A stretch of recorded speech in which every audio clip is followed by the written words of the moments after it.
এই আমাদের আলমগীর ভাই বাসায় আসতে হয় আমাদের তার সাথে আবার এই যে দেখেন আরো হিরো সাংবাদিক আমাদের এস এম আতোয়ার ভাই। তো আমরা যেন ওই যে দেখেছিলেন যে সোহাগের কারামুক্তির যে আন্দোলন ছিল আমাদের, আমরা কিন্তু এই কয় ভাই মিলে কিন্তু আমরা এই কয় ভাই মিলে কিন্তু আন্দোলনটা করেছিলাম। হ্যাঁ, সেই সুবাদেই আমরা কর্মব্যস্তে আলাদা হয়ে গেছিলাম, কেউ কারোর সাথে দেখা করতে পারতেছিলাম না। আজকে একটু এবং আমাদের এই আলমগীর ভাই, সেই সাথে ওই যে আমাদের শাহিন ভাই, আমরা একত্রিত হতে পেরেছি, খুব ভালো লাগতেছে।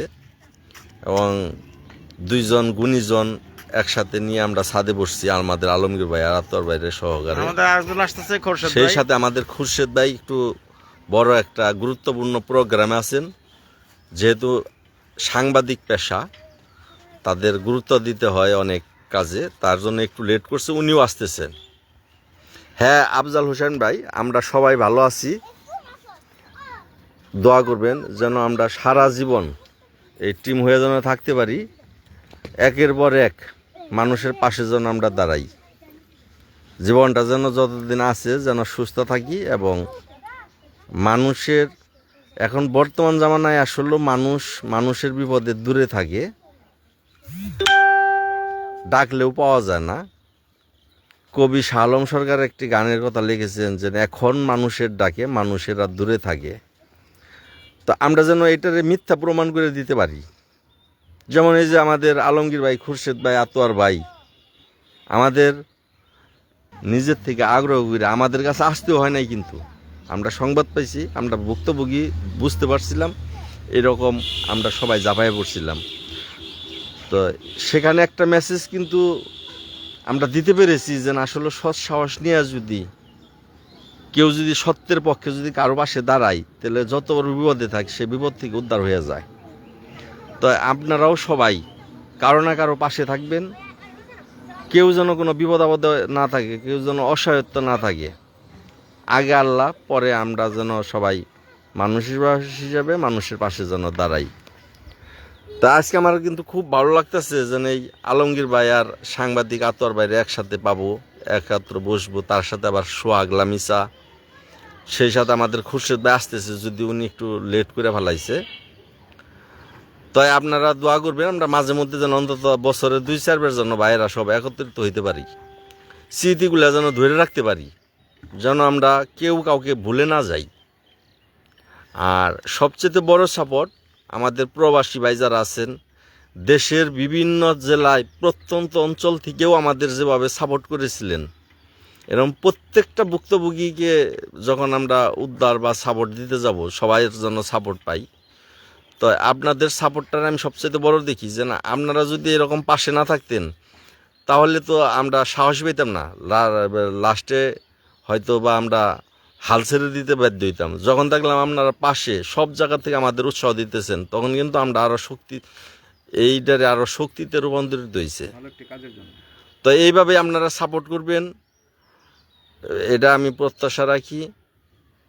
যাই হোক, আমাদের আলমগীর ভাই আছে, আলমগীর ভাই কিছু বললেন যে আমরা আসলাম সোহাগলাম বাসায়। বিষয়টা হলো যে আলহামদুলিল্লাহ আজকে আমি বেশ ভালো লাগছে, কারণ যাকে নিয়ে আমরা এতদিন কষ্ট করেছি সেই দুইটা মানুষকে আমরা আসলে আজকে দাওয়াত করছি, আসছে তারা। ফরিদ ভাই আসছে, আতর ভাই আসছে, খোরশেদ আলম ভাইও আসতেছে। আলহামদুলিল্লাহ, আসলে কতটুকু করতে পারছি জানি না, এটা মূল্যায়ন করবেন আপনারা, কারণ আমরা শুধু কাজের তালেই ছিলাম। এবার মূল্যায়ন আপনাদের, অনেকে হয়তো মূল্যায়ন করছে, আবার অনেকেই বিরূপভাবে এবং ওরা দুজন যে ভালো আছে, দেখি কতটুকু ভালো আছে একটু ওদের মুখ থেকে আমি শুনবো। আমার পরবর্তী ভিডিওতে আপনারা দেখতে পারবেন যে দেখি আসলে ওরা কেমন আছে, কারণ অনেকে জানতে চায় আমাদের কাছে, দেখি একটু জানবো ওদের কাছ থেকে, জানাবো আপনাদেরকে, অপেক্ষায় থাকুন। যাই হোক, এখন আমাদের আতর ভাই। ধন্যবাদ ফরিদ ভাই, আর এখানে যারা আছে সবাইকে ধন্যবাদ। এই মুহূর্তে যারা আমাদের দেখছে তাদেরকেও ধন্যবাদ জানাচ্ছি, যে এই শীতের মধ্যে, শীতকালে কনকনে শীতের মধ্যে আমরা সাংবাদিক আলমগীর ভাইয়ের বাসায় আমরা অবস্থান করছি। কেন অবস্থান করছি সেটা বলতে আপনারা জানেন না, আপনারা জেনে নেবেন লামিসা সোহাগের মুখ থেকে। আপনাদের জানাবো যে কেন তারা আজকে এখানে ইনভাইট হয়েছে, কেন আসছে। যেহেতু লামিসার বাবা আমি উপস্থিত আছি গার্ডেন হিসাবে, সোহাগের গার্ডেন হিসাবে আছি, সে কারণে তারা আসছে। এবং সাংবাদিক আলমগীর হোসেনকেও অনেক রেসপেক্ট করে, সম্মান করে লামিসা সোহাগ এবং আমি এবং ফরিদ ভাই কিন্তু বিশাল একটা সাপোর্টের বিষয় সোহাগের এলাকার থেকে। আপনারা অতীতেও দেখেছেন, অদ্যবধি কিন্তু সে জড়িত এবং নিপীড়নভাবে এবং অতপ্রতভাবে কিন্তু সোহাগ লামিচার খোঁজখবর নিচ্ছে। আমরাও সেটা অবজার্ভ করছি যে আসলেই ফরিদ ভাই কতটুক এদের খোঁজখবর নিচ্ছে, কি দায়িত্ব থেকে সরে গিয়েছে কিনা সে বিষয়টাও আমরা দেখেছি। টাঙ্গাইল থেকে আমি, আলমগীর এবং খোরশেদ আলম আমরা দেখতে পেয়েছি যে না, সে অতপ্রতভাবেই সবসময় সোহাগ লামিচার খোঁজখবর নিচ্ছে। এবং আমরাও দূর থেকেও 11 কিলোমিটার দূর থেকেও আমি খোঁজখবর নিচ্ছি। গতকালও কিন্তু আমিও গিয়েছিলাম এবং লামিসার 2 ছোট বোন গিয়েছিল। ওরা ভালো আছে, বেশ ভালো আছে, ওদের জন্য আপনারা দোয়া করবেন। আর আজকে টাঙ্গাইলে ওরা আসছে, আলমগীর সাহেবের বাসায় আসছে, বেড়াতে আসছে, ওদের ইনভাইট করা হয়েছে। আজকে ওরা এখানে কেন আসছে এই বিষয়টা কিন্তু সোহাগ লামিসার মুখ থেকেই শুনলে মনে হয় যে বেশি প্রাণবন্ত হবেন এবং বেশ ভালো লাগবে। এই পর্যন্ত আমি বলছিলাম, আমি যদি বেশি কথা বলি কিন্তু আকর্ষণ কিন্তু থেকেই যায়। সোহাগ লামিসার কথা কিন্তু পরে পরে যায়, অনেক কিছু শুনতে পাবেন না। আমি শেষ করছি। আর আপনারা যেখান থেকে ভিডিওটি দেখছেন অবশ্যই শেয়ার করে দিবেন, মন্তব্য করবেন, ভালো কমেন্টস করবেন। আমাদেরও কিন্তু অনেকেই বিরল মন্তব্য করে, আমরা তাদেরও ধন্যবাদ জানাই যে আপনারা আসলেই এইভাবেও যদি আপনারাও মানুষের পাশে থেকে অনেক কাজ করতে পারেন, করবেন, সহযোগিতা করবেন। আপনাদেরও এরকম ভালোর পিছিয়ে যে